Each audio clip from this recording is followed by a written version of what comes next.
गुरु की साजी नवाजी प्यारी साध संगत जी बड़े प्यार से बोलना धन निरंकार जी और सत्संग जी। जैसे संत निरंकारी मिशन के पहले प्रण का भाव है कि तन मन धन को अपना न समझते हुए परमात्मा की अमानत समझकर इनका इस्तेमाल करना है। सत्संग जी, इस एक प्रण को ही अपनाने से शेष प्रण भी सहज ही जीवन का हिस्सा बन जाया करता है। और सत्संग जी, जब कुछ अपना नहीं है तो समर्पण का भाव आ जाता है। साथ ही तन मन धन को प्रभु की अमानत मान लेने से ही इनकी समुचित देखभाल एवं उपयोग की अतिरिक्त जिम्मेदारी का भी भाव उत्पन्न होता है। सत्संग जी, तन परमात्मा का है तो इसकी शक्ति तन पर समय समय पर आने वाले सुख दुख भी परमात्मा के ही हैं। सत्संग जी, जब तन अपना नहीं है तो जाति वर्ण आश्रम का अभिमान भी नहीं करना। सत्संग जी, और खाना पीना पहनना आदि शरीर से संबंधित होने के कारण इनसे संबंधित बातों पर भी ऐतराज नहीं होगा, क्योंकि सत्संग जी मन परमात्मा का है तो इसमें आने वाले विचार भी परमात्मा से जुड़े होंगे। सोच भी मन मत से गही परे सर्वत के वले एवं गुरुमत वाली होगी। सत्संग जी, भाव भी हर होनी में हरि को देखने वाले होंगे। और सत्संग जी, जैसे कि जब धन परमात्मा का है तो इसका दुरुपयोग अमानत में खयानात करना होगा। सत्संग जी, धन में दौलत पदार्थ शोहरत विद्युत कला समझदारी रिश्ते आदि सभी समाहित हैं। सत्संग जी, इनको प्रभु की सौगात मानकर एवं प्रभु का इन पर अधिकार बनाते हुए परहित के लिए उपयोग करते रहना ही है। सत्संग जी, वास्तव में इनका सही इस्तेमाल है सत्संग जी स्वाभाविक है कि फिर परिवार और गृहस्थ को प्रभु प्रदत्त सौगात मानकर इनकी जिम्मेदारी भी सेवा भाव से निभानी होगी। और सत्संग जी, तन मन व धन का उपयोग परमात्मा की सेवा अर्थात समस्त सृष्टि की सेवा में लगाना ही भक्त के लिए सही होगा। सत्संग जी, तन मन धन की सेवा निष्काम व निरीक्षित भाव से सही मायने में तभी हो सकती है जब सत्संग जी इन्हें अपना न मानते हुए इन्हें प्रभु की अमानत माने और इनके प्रति हर प्रकार के मोह से ऊपर हो जाएं। तो सत्संग जी, जीव को मानव शरीर की प्राप्ति परमात्मा के अनुभूति सत्संग जी एवं जीवन मुक्ति अवस्था में रहकर मोक्ष प्राप्ति के लिए हुई है।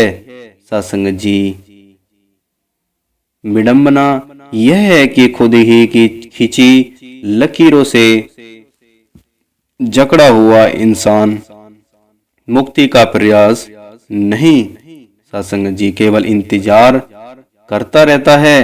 स्वाभाविक तौर पर मुक्ति पर यह आत्मा जन्म जन्मांतरों से अनेकों बंधनों से बंधी हुई है।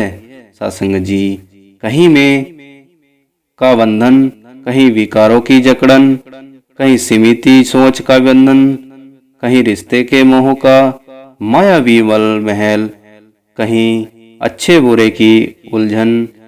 सत्संग जी, कहीं अपने सही होने की गफलत, कहीं निंदा नफरत के कांटेदार गलियारे, कहीं महल बिल्डिंगों के ऊंचे कारखाने, कहीं दुनियावी शोहरत की चाहत। इस प्रकार अनेकों अनेकों मायाजाल इंसान ने स्वयं ही बुन रखे हैं। और सत्संग जी, चुने रूपी माया से भरी बूंद मटकी घड़े में फंसी रहती है और दोष घड़े के संकरे मुंह को दिया जाता है। सत्संग जी, जबकि घड़े में पड़ी चने रूपी माया को पकड़ कर रखने के कारण हाथ फंसा हुआ होता है। सत्संग जी, मुट्ठी खोलते ही हाथ मुक्त हो जाता है। सत्संग जी, जन्म जन्मांतर से अनेक बंधनों में भी जकड़ने रहने की आदि इस जीवात्मा को सतगुरु परमात्मा की अनुभूति कराकर इसे इस अनंत असीम आनंद निरंकार के आनंद से भरपूर बंधन में बांध देता है। और सत्संग जी, जिससे यह बंधन भी लिप्त रहने के स्वाभाविक में श्रीमती के बाद भी मुक्ति के अल्पित रूप स्वरूप को सहज ही आत्माकार लेती है। सत्संग जी, आज सतगुरु माता शविंदर हरदेव जी महाराज इंसान को ब्रह्म ज्ञान का ज्ञान प्रदान कर सहज और आनंद की अवस्था में स्थित कर रही हैं। और सत्संग जी, अवस्था है इनके अमृत वचनों को हृदय से स्वीकार और आत्मसात करने की। सत्संग जी, जो ऐसा कर पाता है वह सहज जीवन और स्वाभाविक मुक्ति का आनंद प्राप्त कर लेता है। और सत्संग जी, संसार में आरंभ से ही कुछ चीजें साथ साथ रही हैं।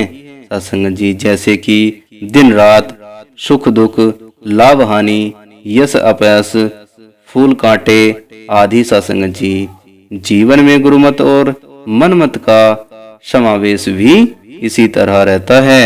सत्संग जी, ऐसा नहीं कि एक बार जीवन में गुरुमत आ गई तो मनमत नहीं आ सकती, और मनमत है तो गुरुमत का प्रवेश नहीं हो सकता।